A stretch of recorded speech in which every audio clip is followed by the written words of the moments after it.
I'm willing to stand in front of you all here and make the case that Luxe Listings Toronto is actually art. What other major television production would take one of Canada's richest, most successful, most prestigious property developers and then interview them right in front of the goddamn shitter? It's a vibe. That is genius. My man's over here monologuing about his high net worth and, I don't know, fucking buying his third Lamborghini while Gatineau Jean-Guy is 3 feet away cleaning out the morning dub-dub from his bowels. It's all snowball, it's all heated. You can use the outdoor pool all year round, which rarely many buildings do. Most buildings. Now, in the words of my supplemental father figure, if you look for the light, you will often find it. We gotta look for the positivity that we want to see in the world. So I thought, hey, Hachiko and I, we just got goddamn, she's not even in the video. I just realized. Hold on, I think she's sleeping with my wife. 2 seconds, I'll grab her. Hachiko and I, we just got monetized. So let's take any of the money that would have come in off of the advertising revenue from this series that I've made, and we can donate all of it to the Daily Bread Food Bank in Toronto. It would have just been a cute bit for the end of the show, the series, sorry. We could donate as friends of Luxe Listings. It would have been cute. Unfortunately, Amazon keeps claiming all my goddamn videos as their own. If there's any mention at all of plastic surgery, the YouTube auto algorithm is like, nah, fuck you. That's Jeff Bezos's content. Well, it's time to throw away your Amazon Alexa. It's woke. I could fight it, but YouTube has this nifty thing where if you fail to prove that your video was transformative, but they'll just fucking obliviate your channel off the platform like it's the greatest episode of Community on Netflix. So instead, I've made this bingo card here, and with the help of Luxe Listings Toronto, every time we hit one of these spaces, we're gonna donate $5 to the food bank instead. I'm realizing now that this isn't really how bingo is traditionally played. Hopefully you can see all the spaces here, but if you're watching this video at 11 p.m. at night on your iPhone trying to starve off an existential crisis, don't worry, we're gonna go through all of them right now. Alrighty, we got our first one here. There's anytime someone says the word luxury. I'm kind of anticipating this one to be the GOAT of the series since, not a lot of thesaurus is referenced in the credits of this show. Okay. If they show literally any real client on camera, real people only. I am not a lizard.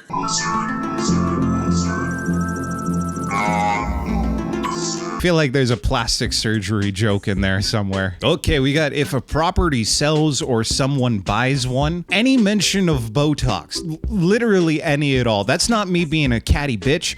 It's already been brought up previously in the show. So even though I don't like to make fun of how people look, I feel like it's fair game. They brought it up themselves. That's the power of Botox. Okay, here's the free space again. I don't think I was grasping the fundamentals of bingo when. Oh, here's a good one. Any mention of affordability in any capacity whatsoever. It's not gonna happen, but holy shit, I would respect this show so much if they actually brought that topic up. Anytime the cell phone advances the plot, or if there's any party on camera, goddamn, these people love to party, so I feel like that's gonna bring in big money. And finally, any mention of Toronto culture that isn't predicated on consumption or wealth. Literally anything. The bar is very low here. I'll even take fucking Don Valley Parkway or TTC stabbings. It just has to celebrate something unique about Toronto that is not money adjacent. Also, quickly before we jump in here, just like the episodes of The Simpsons after Mr. Burns got shot, I am creatively exhausted with this show. I don't got any more jokes to say, so we're not going episode by episode. We're just gonna speed run the entire thing to the very end. And if I skip a segment, just know that Brett was probably monologuing about how hard he likes to work, and I can only take so much of that before. All right, on y va. God damn them all. I was told we'd cruise the seas for American gold. We joined Brett, and 3 seconds in, he's already raised $5. Make sure you keep me on the roster. Oh, yay. Way to go, Brett. So Brett answers the phone here. Mush mush. And immediately we know we got some big time drama going on because he's got that "Mom called me downstairs using my full name" tone. Hello. No, come on, big dog, cheer up. You're a realtor in Canada. I think there's also like a boss battle coming up or something on this side quest because the music's all like Brett is driving to meet up with these two guys who he like works for, I guess. Well, I was just calling because I know I'm not going to see you later, and I know you're committing to that meeting with Adam and Ryan. So. This had me confused. I had a hard time believing somebody could monologue to a camera this much about how much of a leader they are, and they still work for somebody else. What the fuck? I've been bamboozled. Brett pulls up and hilariously he enters through a clearly marked emergency exit. Absolutely fantastic direction following there, gentlemen. Adam and Ryan are absolute titans in the industry, and they've opened a lot of doors for me. I do really like the part where he says open doors while showing a door opening in case we didn't grasp the concept. But what I can never forget is they can also close them. Oh shit! He said closing the door as the door was, it was closed. Daytime Emmy, 10 out of 10. Somebody get this man a shield. I think I woke my wife up yelling this early in the morning. Now, based on the demographics in this room, I was pretty sure these guys were about to break out into a spontaneous podcast about investing or how hard they like to work and being humble. But no, they have a problem. Brett, we have a problem. Oh my god, I love so much that they put the kitchen nightmare sound over Brett's head movement there. I'm pretty sure this is the only part of the whole series where this sound effect is... You know what? No, I'm not going to make that claim because then I have to watch the entire goddamn thing again. Now, you're gonna find out what this problem is in a second. This might legitimately be the dumbest thing I've ever seen. I just want you to appreciate this brief moment in time where you are ignorant to the stupidity of the impetus of this scene. Ryan and I met with a potential client, okay? She's super skeptical to me with you. What were her concerns? Well, she's seen you out downtown. If she's seen me out downtown, it means she's out downtown. It's so stupid. She big mad because she saw ya outside, Brett. Have you and your friend ever been like trying to go through a doorway and you're both so excited about what's on the other side of the doorway that you go through at the same time, and by consequence, you get stuck and nobody goes through the doorway? That's what my brain is doing, trying to make fun of this entire show because it's so phenomenally stupid that I just can't articulate any... My jokes, the thoughts get stuck in the doorway. It's so dumb. It's so dumb, it's brilliant. No! It's just dumb. This is also particularly hilarious because the show already took the time to establish this entire conflict with a completely different reason. I thought maybe it had something to do with the Scott's lost listing situation. Also, I'm gonna go ahead and classify this entire scene as a party because this is just a bunch of people getting day drunk on a Tuesday. That's not real work. Okay, so Brett ends up meeting with this potential client that's super skeptical of him. She's so skeptical that, as a matter of fact, she's 100% completely on board with Brett from the moment she meets him. Brett, how are you? I'm Kim DeLonghi. Nice to meet you. Nice to meet you. We're completely abandoning the previous lore we've set up. She's super skeptical to me with you. We just become best friends. Yep. Oh, hey, but we did hit another square here. A real client shown on screen. Hell yeah, way to go, Luxe Listings Toronto. I quite like Kim. She feels really cool, and she's kind of like the only real person we see in this entire television show, which is hilarious because she is literally an actor. Why the fuck you lying? Why? Why you always lying? And this show has broken my understanding, my conceptualization of what reality is so much that I can't tell if the show's fucking with me or not. She's an actress in real life, but in the reality TV show, she's a real person, but she's an actress. But the reality, goddamn, this is beginning to drift into like Christopher Nolan film levels of tautological plot justification. Kim wants to buy a place in Yorkville. I'm really specific about being in Yorkville, which is a pretty cool part of the city, if not a little bit ostentatious. But hey,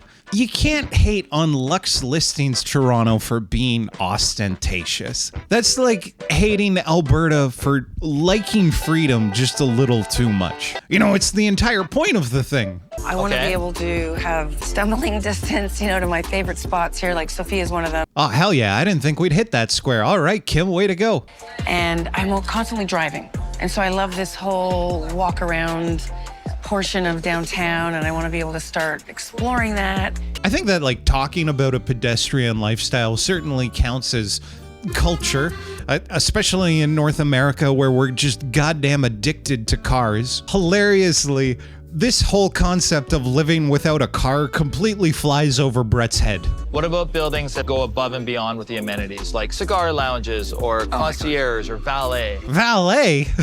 My man, she just told you she doesn't want to be driving anymore. But if you don't have a car, how will people know that you're richer than them? When I'm meeting a client, it's about asking them questions and listening to what they say. Do you understand the words that are coming out of my mouth? Anyways, the next day they meet up in Yorkville, just on the corner.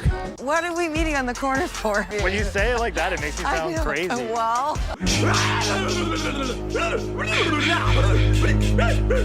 they go on like a walking tour of the borough.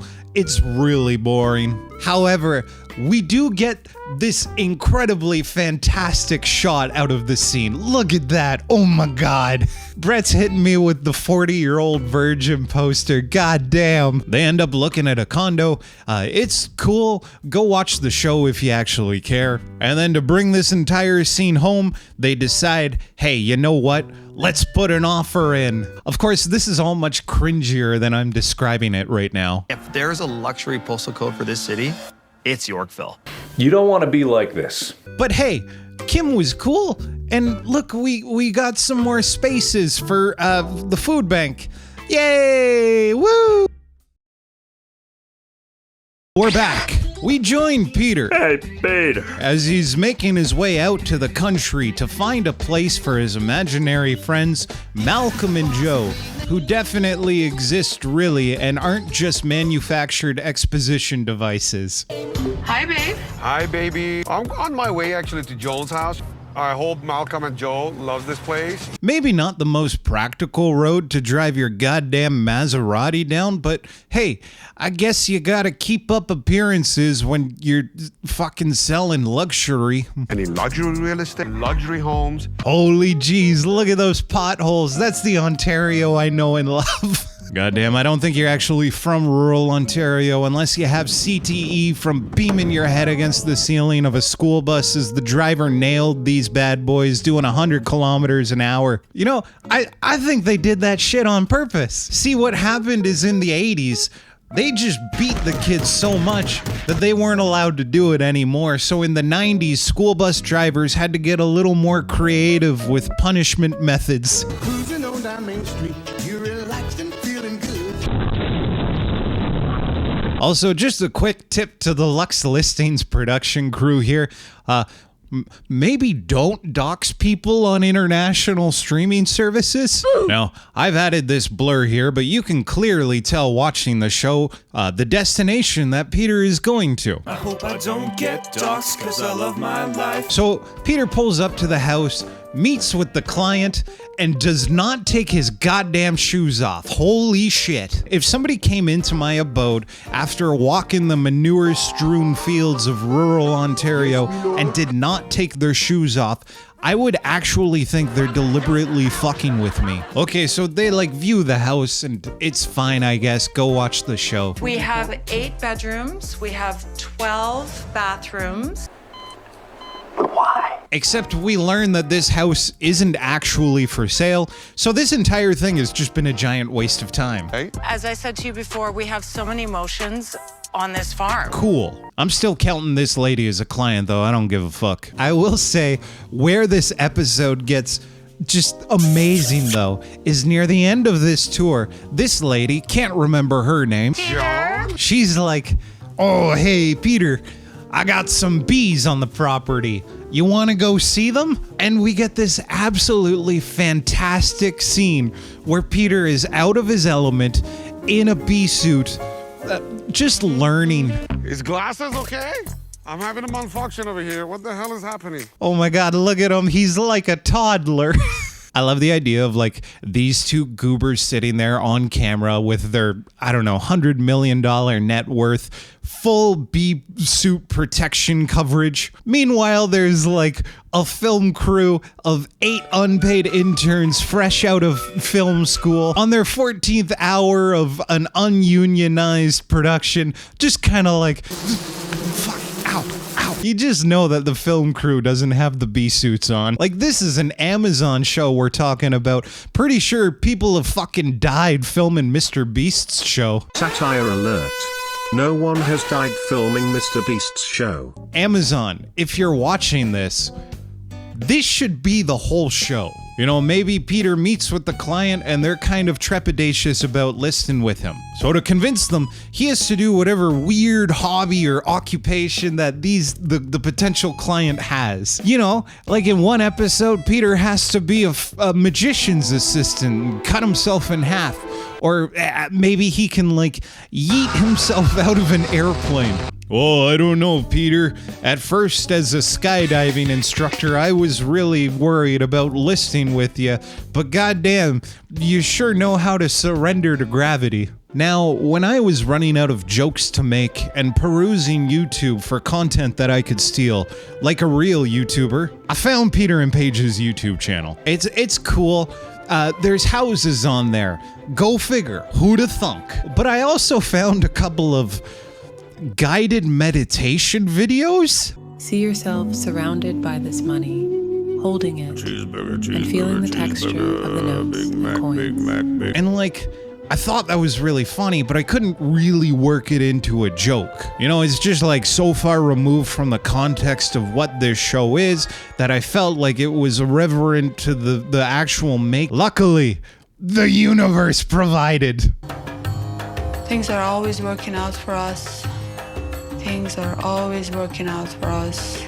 Try as I might, I can't help but like this show, especially Peter and Paige. I started off as a certified full-time hater, I'll admit, but goddamn, the affirmations Paige is saying in this scene, in the context of a realtor during the housing crisis, they're just so unempathetic and lack self-awareness that like it's fucking art. We are on the path of least resistance. There is some sort of a harmony. It is the harmony of overwhelming and collective murder. I think I also mentally hit my breaking point here because the script just says, I'm okay. I don't remember the context of that, but goddamn does it sound depressing. Okay, after failing to unlock their self-awareness chakra, Peter and Paige go for another drive to look at B Lady's other house. Because she's rich. Of course, they need multiple properties. What else are you gonna do if you're a rich person? Peter also drops the most unnecessary and frankly embarrassing humble brag I've ever seen in a show. Yeah, this is not the one I wanted to wear. I went to my closet to get my favorite Gucci shirt. Big dog, this isn't a 12-year-old's drip check Instagram page. We get it. You have a lot of money and that's very cool. You're a big boy. Everybody is really proud. Trinity Bellwoods is one of the hippest neighborhoods in the West End. The vibe is youthful, funky, and cool. Oh shit, we actually got some more culture talk. Alrighty, I think that counts, right? I mean, like, this isn't really Rick Steves Europe level of conversation, but hey, at least it's not predicated on wealth. This is where the young and wealthy come to play. I fucking love that there's a distinguishment between these two groups right now. You can be young in Canada, or you can be wealthy in Canada. There's no in between. I guess if you're old and poor in Canada, you just fucking die. Nobody's allowed to be old and poor in Toronto. Our landlords aren't going to pay their own mortgages. That's crazy. Also, certified Toronto moment. This cyclist just blew a stop sign in the background. Hey, don't do that. You're in Toronto. They'll fucking execute you if you're not careful. Now, unfortunately, the rest of this scene is really boring. There is a cool part where Brett just kind of like manifests into the scene like Nosferatu. Oh, you know what? I do have to confess, I sort of double booked myself today. Hey, Paige. Okay, so you guys obviously know each other. Like, where were you hiding, Brett? This is clearly an open room. You're so sneaky. The other funny part is the way B-Lady says balls. Balls. That made me giggle. The script is getting way too long at this point, so I think we're gonna start speed running. Brett goes for a walkabout. He brings his cell phone, so that's rad. He goes to look at a house, goes to look at another house, meets with a client who is another one of those, oh, this house isn't actually for sale. I just want to show it off because I'm really rich. Clients. Balls. Anyways, it's later in the show now. Brett and ladies whose names I don't remember, even though they're more likable than him, they're on their way to another party. Imagine being Peter and thinking he can throw a party in this neighborhood. I'm not going to hear about it. Don't ask me what this party is about, because goddamn, it's like the 8th one in the show so far. These people love partying. We've only had 2 real estate transactions in the entire series, but goddamn, party at the drop of a hat. Also, this is so funny to me. There's just a bag of trash in the background. Could no one on the crew just like move that for a couple of minutes? You guys could put it back. Congrats on the new office. Thanks, buddy boy. Sure. Thank you. Oh, okay. Thanks, Sergio. That's what we're celebrating.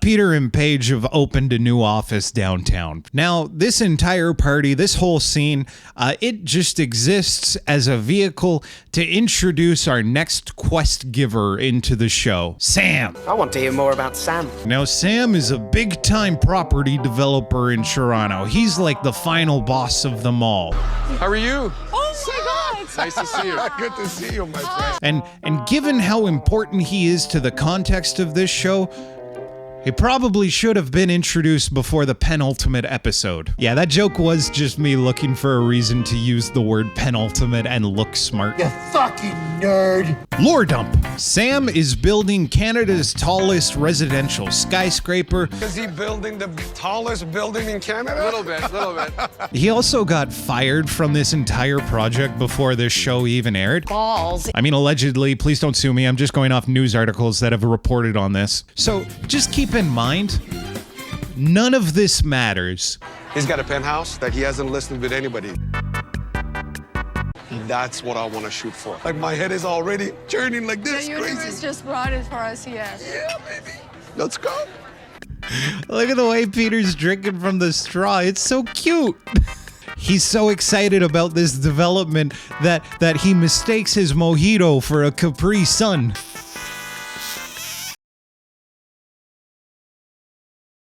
Okay, home stretch. Goddamn, we're almost done this. Peter and Paige are on their way to Sam's building that he's building. Today, I'm so excited I know. about this property that Sam is going to show us. Or rather, he was building because, again, he got fired before this show aired. Allegedly. Please don't sue me. On the way there, we learned that B-Lady actually does want to sell her condo, but she wants to list it for too much money.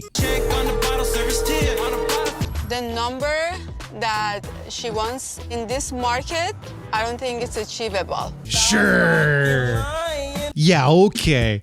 A realtor who's afraid of scamming too much money out of people? Feels an awful lot like this condo just wasn't actually for sale. And shocker, the lady who's on The Real Housewives of Toronto just kind of wanted to show off. Behold, my stuff. Hi, Sam. How are you? How are you, my Hi, friend? Sam. Come on in. Oh, my God. Pretty amazing. Easily, this becomes the worst part of the entire series because, like, this shit ain't built yet. You know, this is the final episode. This is the capstone of the series. This is where I want to see the Rosedale people eater houses, the bridal path child grooming mansions. Give me back-to-back awkward Brett date conversations. Okay. Not just like an empty concrete room. This is incredible. It's fucking lame. It's so fucking lame. Also, the music kills me here because it sounds so uplifting and inspirational. Meanwhile, we're just looking at the background of a Mr. Nice Guy fight scene. So welcome to the 6th floor now here. Here we've got the infinity pool. That's not a pool. Hey, Luxe Listings Toronto camera crew, come over here. Come over here. I got a tip for you. Don't shoot your luxury real estate television show in front of the goddamn toilet. Am I losing my mind here? How did nobody on the remote shoot be like, oh, hey, you know what, guys? If the CN Tower is in the background this way, oh, we're gonna go with the porta potty? Okay, all right, sure, fuck me. It's so stupid. Why are we looking at a construction yard? This is just an advertisement at this point. Fortunately for us, this isn't all just make-believe pretend imagination land because Sam had some unpaid intern whip up a Blender animation of what the penthouse will eventually look like. And like, I will admit, it is slightly better than GameCube graphics. Show us the cool houses, not your save file from The Sims 3. So Sam's like, okie dokie, Peter. Even though this was my whole afternoon and clearly we're gonna go with you, you gotta prove to me that you can handle selling this $35 million luxury suite Blender animation. Do you think Team Torkin can find us the right buyer for this crown jewel? Balls. So to do that, they throw a fucking party. To prove to Sam that we have the connections to bring that kind of a buyer to the table. Ah, hey, look, Sergio's wearing a cape. Truly an industry that attracts the most humble and empathetic of individuals. Their compensation structure surely must incentivize getting the best price possible for the client. This right here is another one of my favorite parts of the entire show because, like, the script writers clearly just ran out of whatever creative brain juices they had and literally just got the cast to start naming expensive sounding places. I know you're flowing from Miami. Italy, and I think I'm gonna do New York. Oh, fucking Gringotts. Wakanda. Also, I'm pretty sure Brett got a little bit day drunk at this point. I want to know how to throw a party. All right, we gotta wrap this up. Sam shows up to the party and he's all like, wow, Peter, you sure know how to throw a big hootenanny. That proves that maybe I'll go with you for the listing. This is a very specialized guest list, I know that. Okay, and then we get another transition. And like, look, I haven't really talked about this very much, but we're at the end of the entire series. I feel like it's an appropriate time to bring it up. This show has the creepiest fucking transitions I've ever seen. Like, look at this. The show just loves asses with zoom lenses. Like, look, I'm into photography. I know, fucking cringe. And whenever I go out with my big telephoto lenses, I'm very conscious about like what the max level of perverted creeper I could look at any point contextually. Meanwhile, the Luxe Listings camera crew is down the street going like, slow down, baby. We're coming to the end of the series now, and to wrap it all up, to bring everything home, we throw another goddamn fucking party. Feeling good. I think we've officially entered Russian nesting doll levels of parties, where we're having parties to celebrate the success of the other party in like a self-perpetuating cycle of The team has worked hard, and now it's time to play hard. My man, what the fuck are you talking about? This is like the 7th party in this series so far. I think over a third of this show's entire runtime has just been people eating and drinking. Okay, so our 2 podcasters are here to celebrate the end of the show for some reason, and Peter and Paige are there too. And goddamn, the big reveal about the listing that they've been working for the last 2 episodes to get, you know, the culmination of all this time we've spent as the viewer is just a fucking email. Ah, an email from Sam is right, babe. I'd like to give you the listing. We don't get to see it, you know, it's just antithetical to the entire idea of what cinema is. Okay, and that extremely anticlimactic, poorly paced, and boring scene is very appropriately the end of the entire series. Yeah, that's it. That's it. We don't get another house that's sold. We don't actually get to see the penthouse list. We don't even get the GameCube graphics again. Just the Amazon drone shot of the city during an affordability crisis as these goobers toast to how they helped manufacture it. Yay! Oh shit, I forgot too. Hey, let's look at the total we've raised for the food bank. Oh, there it is. Woo! Yay! I don't know what it is yet because I haven't edited this video. Hopefully it's a good number. This was fun. Yay! Okay, wow, yeah, that's the end of the video. Wow, what a journey. I'm almost sad that it's over, you know? These personalities have kind of grown on me over the course of making these videos. And hey, you know what? I'll always respect the decision to release a show about luxury housing during the middle of a housing crisis. That's hilarious. I guess, what do they say? Don't cry because it's over. Be happy because it happened or something like that. Whatever. But yeah, like I mentioned, Hachiko and I got monetized. That's really cool. I think what we're going to do is we're going to take any of the money that comes in from the ad revenue and we're going to donate it to charities. I don't know exactly how that's going to work. I think I can post receipts on like the community tab. But if you want to support the donations to charities, I guess just watch my videos. It sounds a little self-aggrandizing, but I have a real job that pays me pretty well, and this is just a fun hobby that I like doing, so I don't want money to be a big factor, you know, so we're just gonna donate it. I might keep doing reality TV, I don't know. The copyright is an issue, not so much because of the money, but more because, like, they could just claim the video and take it down from the internet. That's really scary when you put a lot of work into this. Oh my god, work. I'm sounding like Brett. Ugh. Yeah, okay, other than that, I don't think there's a lot to talk about. Cool. Okay, friends. Fuckity bye.